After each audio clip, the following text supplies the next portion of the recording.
Hey guys, it's the Gimbish Glob here, and okay, this is not going to be at all like my usual videos.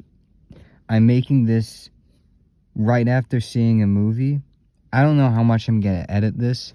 Probably not that much, because I feel like I need to get this out as soon as possible.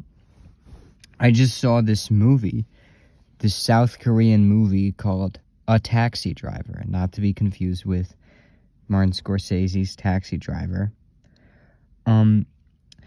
I was watching this movie, and I was fucking stunned by how good it is. And I look at the reaction to this movie, and there isn't much of one, like, at all. I only watched this movie because I was bored, and it had Song Kang-ho in it, who played the dad in Parasite, which I love. That's an amazing movie. And I want to say, this movie isn't unpopular. It's not like no one knows what this movie is. It has 140,000 people have logged it on Letterboxd, which is a lot. That's a lot of people.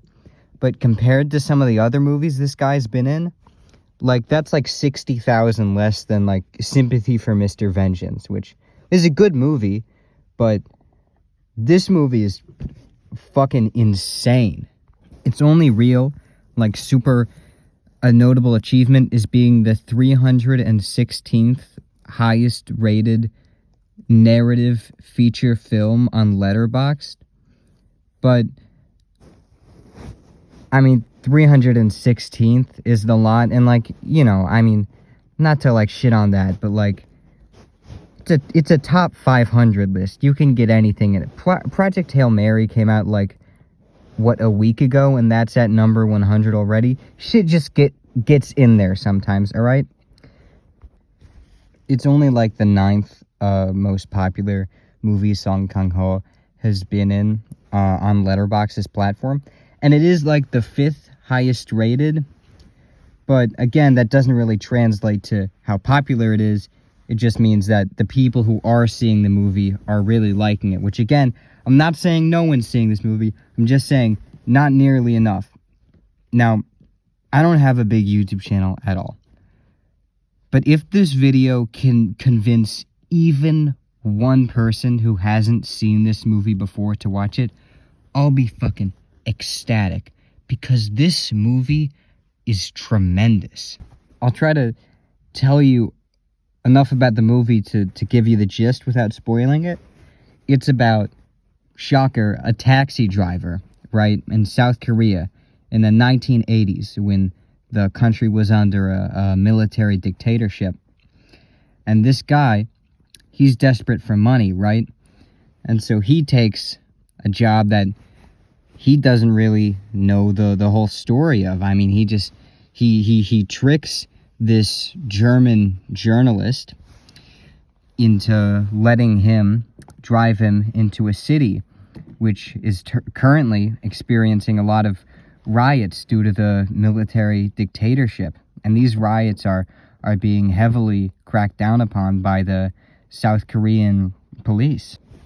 And it's all based off of a true story. Like, this shit really happens, right?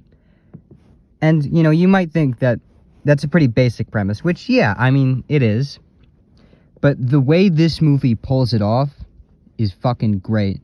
The police, the South Korean police in this movie are fucking scary, dude.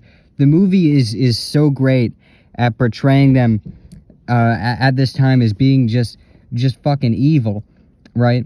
And you got this taxi driver and this journalist and these other guys who are actually, like, living in the city, all trying to just survive. Like, the taxi driver is trying to make some money off of this journalist. The people in the city are trying to protest to change the government and get fucking democracy. And the journalist is trying to film it all so we can get that footage out and show it to the whole world, right?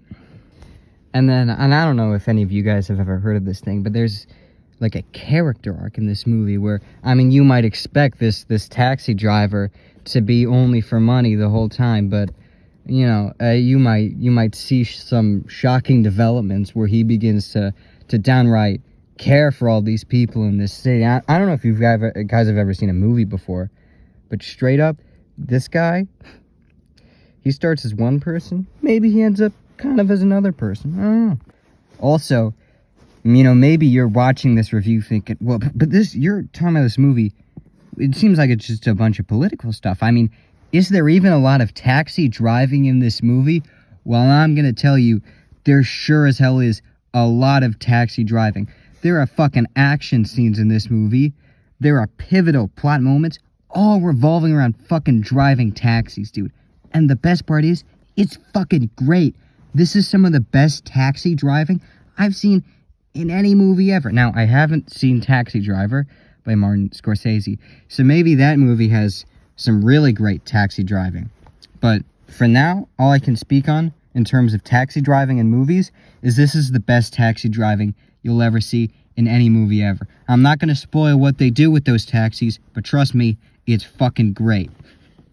This movie will also put you through the ringer emotions-wise. There were scenes that I was laughing at, there were scenes that I were excited by, and there were scenes that were bringing me nearly to tears here, man. I mean, yeah, if you think that you can't be brought nearly to tears by a movie about a guy who drives a taxi, well, maybe you're right. Maybe it won't be as sad for you as it was for me. But I don't know, man. It gets pretty sad, and it gets pretty fucking exciting too. They downright drive these fucking taxis. The music in this movie too, it's great, man. I was just sitting there listening to the music that they were putting at the credits of this movie, and that shit was powerful too. And lengthwise, I mean, this movie is, I think, like 2 hours, like 20 minutes long. It feels like it's 5 seconds, dude. It zips by. It's really a perfectly paced movie. I mean, if you have 2 hours, 20 minutes in your fucking day, you can watch this movie basically right now. I think I watched it on Amazon Prime. I didn't even have to buy it on that. I think they basically just give it to you. But it's also free with ads on YouTube, which I would not recommend watching a movie with ads on YouTube, usually. I watched Battle of Algiers on YouTube with ads, and I didn't expect them to be quite as intrusive as they were. But they get pretty fucking bad. So watching it on YouTube with ads, I would say, is a last resort. But, if you have to, you have to. I mean, you gotta see this movie by any means necessary. I don't really have much else to say about this movie that would not go into spoiler territory, other than the fact that, I looked up on YouTube to see people, like, talking about this movie, right? Because I went insane when I first went to log in on Letterboxd, because I follow quite a few, like, reviewers on Letterboxd, like I Hate Everything, like Karsten Rehnquist. I don't know how you fucking say that guy's name, but, like, literally no one I followed there had logged this movie, which shocked me. I would think this was a decently popular movie, and I went on YouTube to see, like, a YouTube video of people talking about it. I couldn't find shit. Granted, I didn't look for that long, but in my very short search, I found nothing but, like, clips of the movie and, like, its trailer. And that's mainly why I'm making this video, because I feel like if I don't make a YouTube video talking about just how good this movie is and just how much you need to see it, who will, right? So you need to take my word as gospel here. This movie is fucking amazing. I think it's like a 10 out of 10. Even, maybe you might think it's like a 9 out of 10 or an 8, but still, an 8 out of 10 movie is worth watching, right? You have time in your day to put, maybe on the weekend, maybe when you're free, you should watch it. Like, please, I'm begging you, genuinely. This movie is so good, and I don't see people appreciating it like it needs to be appreciated. I fucking looked up the name of the director of this movie on Google. First result I get is a former South Korean basketball player. What the fuck is this? The disrespect. I mean, are you kidding me? So yeah, everyone watching this video, all 20 people who will see this video, please put everything down and watch this movie. And then tell all your friends to watch this movie, so then they can all tell their friends to watch this movie. So then 1 million people will have logged it on Letterboxd, and it will become the highest ranked narrative feature film of all time on the website. Every other movie is worse than this movie, period. End of story.